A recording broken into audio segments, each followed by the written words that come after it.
വേദിയിലേക്ക് കലോത്സവ നഗരിയിൽ നിന്ന് തത്സമയ വിശേഷങ്ങൾ പ്രേക്ഷകരിലേക്ക് എത്തുകയാണ്.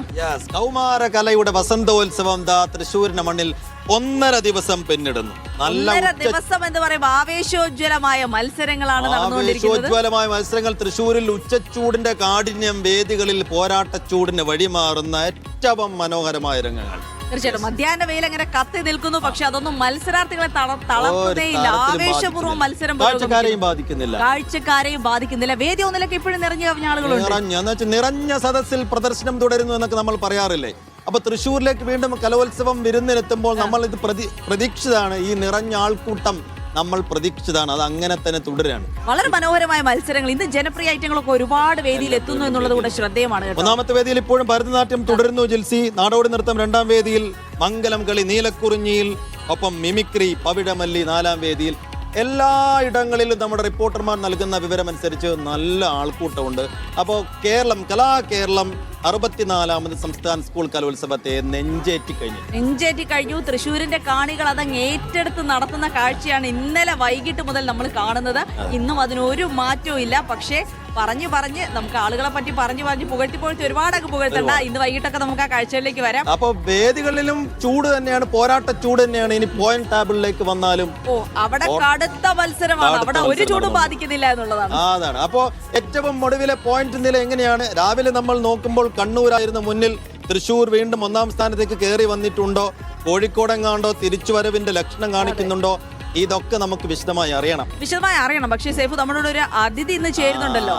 ഒരു മിടുക്കി, അതായത് കഴിഞ്ഞ വേദികളിലൊക്കെ കഴിവ് തെളിയിച്ച പ്രതിഭാധനരായ മിടുക്കന്മാരെയും മിടുക്കികളെയും നമ്മൾ ഓരോ ഷോയിലും പ്രേക്ഷകർക്കായി കൊണ്ടുവരാറുണ്ട്. ഇന്നിപ്പോൾ ഈ ഉച്ച ഷോയിൽ നമ്മൾ ഒരാളെ പരിചയപ്പെടുത്തുകയാണ്. ഉറുദു ഗസലാണ് ഐറ്റം അല്ലേ? പേരെന്തായിരുന്നു? Angelina Mary Roshan. ആഞ്ചലീന മത്സരത്തിൽ ഉറുദു ഗസലായിരുന്നു ഐറ്റം. തകർത്ത് ചെയ്തു. എന്തോ പരിപാടിയൊക്കെ അടിപൊളിയായി ചെയ്തു. Silver hills higher secondary silver ഹിൽസിന്റെ താരോദയ മുത്താണ്. നമ്മുടെ നാട്ടുകാരിയാണ്. നമ്മുടെ നാടിന്റെ അഭിമാനമാണ്. അല്ല, ഇങ്ങനെ ഈ ഉറുദു ഗസലൊക്കെ പൊതുവെ ഈ മത്സര ഐറ്റം മാത്രമായിട്ട് അല്ലാതെ സെപ്പറേറ്റ് പഠിക്കുന്നുണ്ടോ? അതോ ഈ മത്സര സമയത്ത് മാത്രം പഠിച്ചു വരികയാണോ? അല്ല, ഞാൻ 5ാം ക്ലാസ് തൊട്ട് ഹിന്ദുസ്ഥാനി സംഗീതം പഠിക്കുന്നുണ്ട്.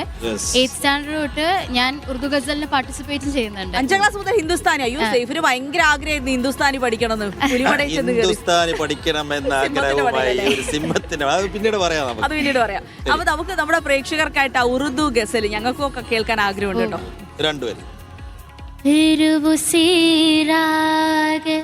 गुजर पर शायद फिर उसी राग गुजर पर शायद हम कभी मिल सके मगर शायद फिर उसी राग गुजर पर शायद.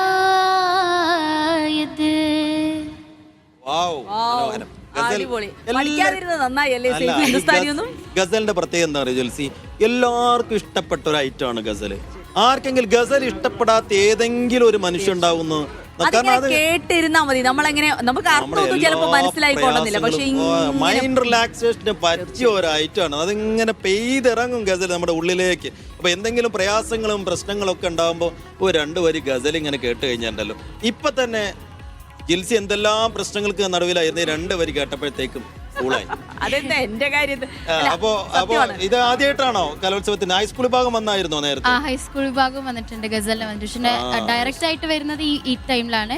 ഗസൽ മാത്രമല്ല, ഉറുദു ഗ്രൂപ്പ് സോങ് അല്ല, സോറി, മലയാളം ഗ്രൂപ്പ് സോങ്ങും പാട്രിയോട്ടിക്കും ഉണ്ടായിരുന്നു. സ്റ്റേറ്റിൽ തന്നെ 3 A ഗ്രേഡ് ഉണ്ട്. അപ്പോ ഒരുപാട് നേട്ടങ്ങളുമായിട്ടാണ് തിരികെ പോകുന്നത് അല്ലേ? കോഴിക്കോട് ഒരുപാട് പോയിന്റ് തേടി കൊടുത്തിട്ടുള്ള ആളാണ്. കോഴിക്കോട് തവണ തിരിച്ചു പിടിക്കോ? നമ്മുടെ കലാകിരീടം തിരിച്ചു പിടിക്കോ? ഒബ്വിയസ്ലി തിരിച്ചു പിടിക്കും. ലാസ്റ്റ് ടൈം നമ്മൾ കണ്ണൂരിനൊന്ന് വിട്ടുകൊടുത്തതാണ്. ഞങ്ങൾ ആ കപ്പ് കൊണ്ട് പോകുമെന്ന് ഉറപ്പാണ്. കഴിഞ്ഞ തവണ വിട്ടുകൊടുക്കേണ്ടി വന്ന് ഇത്തവണ അത് ഉണ്ടാവില്ല. ഒരു കരുണയും പ്രതീക്ഷിക്കേണ്ട അല്ലേ? ഒരു കരുണയും പ്രതീക്ഷിക്കേണ്ട. മാത്രമല്ല ഇവരെ സ്കൂളൊക്കെ വലിയ പ്രിപ്പറേഷൻ ആണ് നടത്താറ് കലോത്സവമായിട്ട് ബന്ധപ്പെട്ട്. അപ്പൊ ഇത്തവണയും അത് തന്നെയാണെന്ന് തോന്നുന്നു. അപ്പോ സന്തോഷമല്ലേ ഒരുപാട് വന്നത്. Thank you. ഒരിക്കൽ കൂടി കൺഗ്രാറ്റ്സ്. അപ്പോ നമുക്ക് മറ്റു വാർത്തകൾ എന്ന് വെച്ചാൽ ഇതുമായി ബന്ധപ്പെട്ട് നമുക്ക് പോയിന്റ് നില അറിയേണ്ടതുണ്ട് എന്നുള്ളൊരു വലിയ കാര്യമുണ്ട്. അപ്പൊ പോയിന്റ് നിലയിലേക്ക് പോകാൻ നമുക്ക് ഏതെങ്കിലും ഒരു വേദിയിലേക്ക് പോകാമെന്ന് തോന്നുന്നു അല്ലേ? അതെ.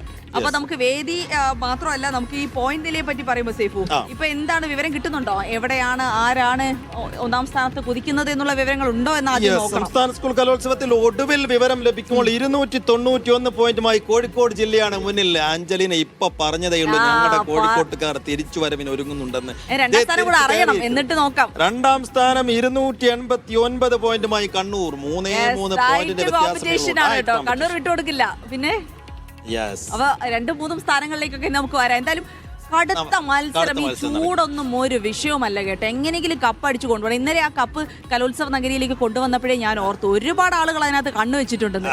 ഒരുപാട് ആളുകൾ കണ്ണു വെച്ചിട്ടുണ്ട്. അപ്പൊ സ്വർണം തന്നെയാണ് ഇടക്കൊന്ന് പരിശോധിക്കുന്നത് നന്നാവും അല്ലേ? ശരി. അപ്പൊ നമുക്ക് ഒരുപാട് ഇപ്പൊ കലോത്സവ വേദിയുടെ ഏറ്റവും പ്രധാനപ്പെട്ട പ്രത്യേകത, കാണുന്നവരെല്ലാം പഴയ പ്രതിഭകളോ ഏതെങ്കിലും തരത്തിൽ കഴിവുള്ളവളോ ഒക്കെ ആയിരിക്കും. അപ്പോൾ കലോത്സവത്തിന് വന്നിറങ്ങിയാൽ പണ്ടെങ്ങാണ്ടോ ഏതെങ്കിലും വേദികളിൽ പങ്കെടുത്തത്, ഏതെങ്കിലും മത്സരത്തിൽ പങ്കെടുത്തത് ഒക്കെ ഇങ്ങനെ തികട്ടി വരും. അപ്പൊ കലോത്സവത്തിൽ അങ്ങ് ചേരുമ്പോൾ വീണ്ടും അത് ഇങ്ങനെ ഓർത്തു പോയി.